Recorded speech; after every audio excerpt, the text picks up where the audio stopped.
सभी दिल्ली वासियों को मेरा नमस्कार। पिछले एक साल से जब से कोरोना शुरू हुआ है, मैं समय समय पे आपके बीच में आके सभी तथ्यों को, परिस्थितियों को ईमानदारी के साथ आपके सामने रखता रहा हूँ, आपसे चर्चा करता रहा हूँ। एक चीज़ हम लोगों ने हमेशा गांठ बांध के रखी, आपको कभी गलत तथ्य नहीं दिए, आपसे कभी झूठ नहीं बोला, जो था आपके सामने रख दिया। अगर स्थिति अच्छी थी तो भी आपको बताया, स्थिति खराब थी तो भी आपको हमने ईमानदारी से बताया, क्योंकि हम पहले दिन से समझ गए थे कि ये इतनी बड़ी आपदा है कि आपके साथ के बिना, जनता के साथ के बिना अकेले इस आपदा से सरकार सामना नहीं कर सकती। जनता का सहयोग और जनता की सहभागिता इस पूरे संघर्ष में बेहद ज़रूरी है। और जब तक जनता को सच नहीं बताया जाएगा, सारे तथ्य जनता के सामने नहीं रखे जाएंगे, तब तक जनता की भागीदारी सुनिश्चित करना असंभव था। इसीलिए हमने हर चीज़ आपके सामने रखी। हमने टेस्ट नहीं कम होने दिए।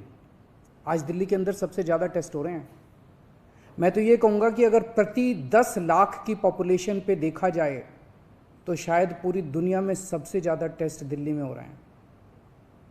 मैंने देखा कि कई जगहों पे उन्होंने टेस्ट कम कर दिए।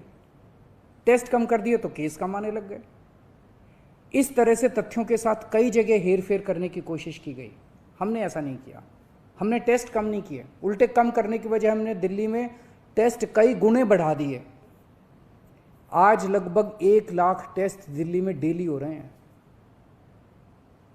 हमने मौत के आंकड़े आपसे नहीं छुपाए।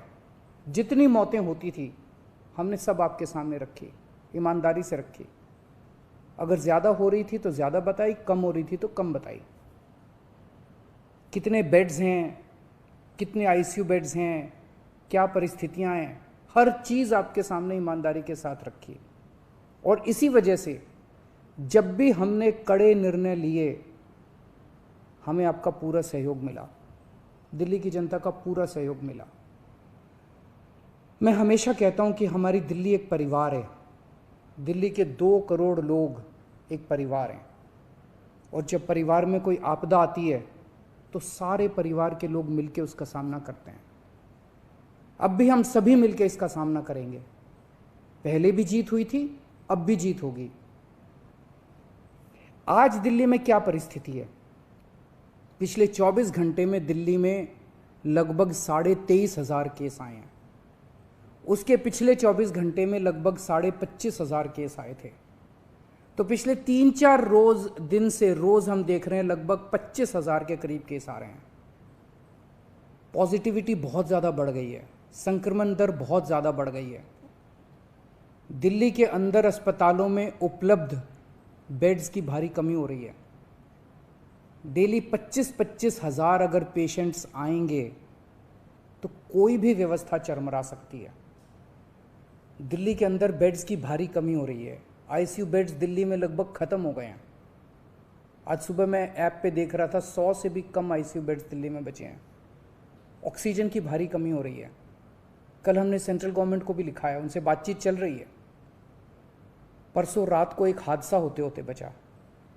एक प्राइवेट हॉस्पिटल ने हमें बताया कि परसों रात को 3 बजे के करीब उनके अस्पताल की ऑक्सीजन लगभग ख़त्म हो गई। वो बोले जी हम तो बहुत बुरी तरह से डर गए, बहुत बड़ा हादसा हो सकता था। इधर उधर हाथ पैर मार के किसी तरह से उन्होंने कहीं से ऑक्सीजन का इंतजाम किया। दवाइयों की कमी हो रही है, रेमडेसिविर दवाई की खासकर काफ़ी कमी हो रही है। ये सारे तथ्य मैंने आपको डराने के लिए नहीं बताए। ये सारी परिस्थिति है और इन परिस्थितियों में हमें अब अगला कदम क्या उठाना है, इस पे चर्चा करने के लिए मैंने आपको ये परिस्थिति बताई है। तो दिल्ली के अंदर कोरोना की परिस्थिति काफ़ी गंभीर है। अभी तक हमने दिल्ली के अंदर हेल्थ सिस्टम को बड़े अच्छे तरीके से मैनेज किया। दिल्ली में चौथी वेव आई है। पहली वेव पिछले साल जून में आई थी जिसमें 4,500 के करीब केस आए थे। दूसरी वेव आई फिर सितंबर में, फिर तीसरी वेव आई जिसमें 8,500 के करीब केस आए थे।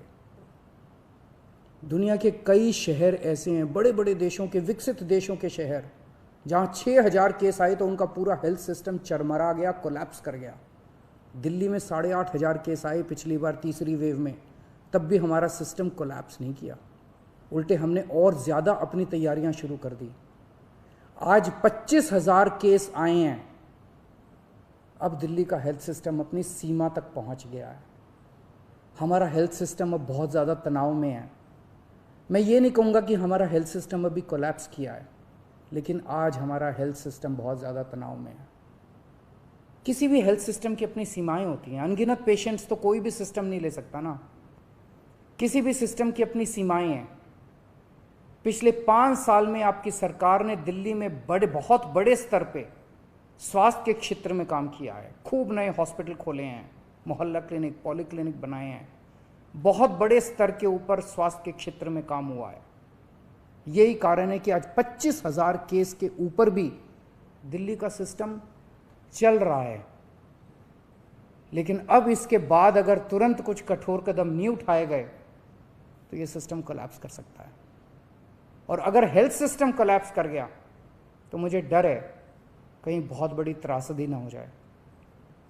जैसे मैंने बताया कि कल एक अस्पताल में ऑक्सीजन बिल्कुल ख़त्म हो गई थी और बहुत बड़ी त्रासदी होते होते बची। मैंने वीडियोस देखे हैं, तस्वीरें देखी हैं, आपने भी देखी होंगी सोशल मीडिया पे। दुनिया के कई शहर ऐसे हैं जहां कॉरिडोर में पेशेंट्स पड़े हुए हैं, सड़कों के ऊपर लोग दम तोड़ रहे हैं। अभी तक हमने दिल्ली को उस किस्म की त्रासदी से बचाया है, वैसा नहीं होने दिया। आज सुबह 11 बजे मेरी और एलजी साहब की मीटिंग हुई और इन सारे पहलुओं के ऊपर, सारी परिस्थिति के ऊपर काफ़ी विस्तार से बातचीत हुई। और उस बातचीत के बाद हमें ये लगा कि दिल्ली का हेल्थ सिस्टम बड़ी मात्रा में और अधिक पेशेंट्स अब लेने में असमर्थ है। अगर हमने अभी लॉकडाउन नहीं लगाया तो कहीं ऐसा ना हो कि बड़ी त्रासदी हो जाए। हम किसी भी हालत में दिल्ली को उस परिस्थिति में नहीं ले जाना चाहते जहां कॉरिडोर के अंदर पेशेंट्स पड़े हैं, सड़कों पे लोग दम तोड़ रहे हैं। आज सभी परिस्थितियों का जायजा लेने के बाद आपकी सरकार को ये लगता है कि दिल्ली में कुछ दिन के लिए लॉकडाउन लगाना ज़रूरी है, तो आज रात को 10 बजे से अगले सोमवार को सुबह 5 बजे तक 6 दिन के लिए दिल्ली में लॉकडाउन लगाया जा रहा है। इस दौरान जाहिर है कि जो एसेंशियल सर्विसेज हैं वो जारी रहेंगी, खाने पीने की, मेडिकल व्यवस्थाओं की वो जारी रहेंगी। ये शादियों का सीज़न है, लोगों के बड़े मुश्किल से रिश्ते बनते हैं, हम उनके रिश्ते तोड़ना नहीं चाहते, तो लोगों की शादियां संपन्न हों, लेकिन केवल 50 लोगों के गैदरिंग के साथ संपन्न हो। उसके लिए अलग से पास दिए जाएंगे। इसके बारे में अभी थोड़ी देर में डिटेल्ड ऑर्डर जारी हो जाएगा कि कौन कौन सी चीज़ें जारी रहेंगी और कौन सी चीज़ों पर पाबंदी रहेगी। मैंने और एलजी साहब के हम दोनों ने निर्णय तब लिया है जब हमारे पास कोई उपाय नहीं बचा था। हमारे लिए ये निर्णय लेना आसान नहीं था, क्योंकि मैं समझ सकता हूँ कि लॉकडाउन के दौरान किस तरह से लोगों के रोज़गार ख़त्म हो जाते हैं, लोगों की कमाई ख़त्म हो जाती है, और ख़ासकर सबसे गरीब तबके के लिए तो ये बेहद मुश्किल होता है। जो दिहाड़ी करके रोज़ कमाते हैं उनके लिए तो बेहद मुश्किल हो जाता है। पिछली बार जब देश में लॉकडाउन लगा था, हमने देखा कि किस तरह बड़ी संख्या में प्रवासी मजदूर अपने गांव जाने लगे थे। उनसे मैं ख़ास तौर से हाथ जोड़ के अपील करना चाहता हूँ, ये छोटा सा लॉकडाउन है, 6 दिन का, दिल्ली छोड़ के मत जाइएगा। आपके आने जाने में इतना समय खराब हो जाएगा, इतना पैसा खराब हो जाएगा, इतनी ऊर्जा खराब होती है। दिल्ली में रहिए। मुझे उम्मीद है कि ये छोटा लॉकडाउन है और छोटा ही रहेगा। मुझे पूरी उम्मीद है कि शायद बढ़ाने की ज़रूरत ना पड़े। आप दिल्ली में रहिए। यकीन मानिए, हम पूरी ईमानदारी के साथ सब मिल के लड़ेंगे तो जल्दी इस मुसीबत से छुटकारा पाएंगे। मैं आपको यकीन दिलाता हूँ, सरकार आपका पूरा ख्याल रखेगी। मैं हूँ ना, मुझ पे भरोसा रखिए। मेरी दिल्ली के सभी नागरिकों से अपील है कि ये निर्णय हमने बहुत मुश्किल से लिया है। आप सब लोग जानते हैं कि मैं लॉकडाउन के सख्त खिलाफ रहा हूँ। हमेशा से मैंने लॉकडाउन का विरोध किया है। मेरा ये मानना है कि लॉकडाउन से कोरोना ख़त्म नहीं होता, लॉकडाउन से कोरोना की स्पीड कम हो जाती है। मेरा हमेशा ये मानना है कि अगर किसी भी शहर या राज्य की स्वास्थ्य व्यवस्था अपनी सीमा तक पहुंच जाए तो लॉकडाउन लगाना ज़रूरी हो जाता है, ताकि पेशेंट्स का नंबर कम हो जाए, ताकि हेल्थ सिस्टम को और दुरुस्त किया जा सके। ये जो 6 दिन का लॉकडाउन हम लगा रहे हैं, ये जो 6 दिन हम ले रहे हैं आपसे, इन 6 दिनों के अंदर हम बहुत बड़े स्तर के ऊपर और दिल्ली में बेड्स की व्यवस्था करेंगे। केंद्र से हम मदद मांग रहे हैं, उनसे लगातार संपर्क में हैं। केंद्र सरकार हमारी मदद भी कर रही है, उसके लिए हम केंद्र सरकार के शुक्रगुजार हैं। उनसे ऑक्सीजन की व्यवस्था करेंगे, दवाइयों की व्यवस्था करेंगे। इस लॉकडाउन के समय को हम इन सब चीज़ों के लिए इस्तेमाल करेंगे। मेरी अब सब लोगों से गुजारिश है कि लॉकडाउन का पूरी तरह से पालन करें, घर से बाहर इस दौरान ना निकलें। पहले भी हमने कई कठिन निर्णय लिए और आपने मेरा पूरा साथ दिया। मुझे पूरी उम्मीद है आज भी आप मेरा साथ देंगे। हम मिलके इसका मुकाबला करेंगे और ज़रूर जीतेंगे। नमस्कार।